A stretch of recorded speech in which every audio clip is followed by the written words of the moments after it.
আয়োজিত অনুষ্ঠানে সদ্য বিদায়ী প্রধান শিক্ষক শৈলেশ চন্দ্র দাস, অবসরপ্রাপ্ত শিক্ষকবৃন্দ, তাপসবাবু এবং অন্যান্য শিক্ষকবৃন্দ, কর্মচারীবৃন্দ, আসসালামু আলাইকুম।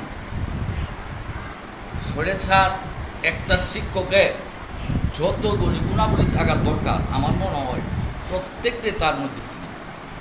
কারণ উনি যে চেয়ারটা, এই চেয়ারে যারা বসে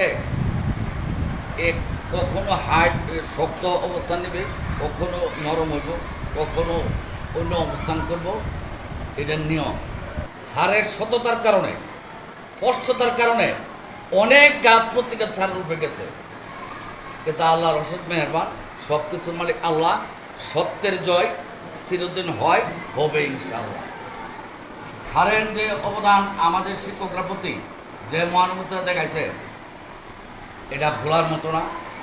স্যারের আচরণ ছিল খুবই সন্তুষ্ট।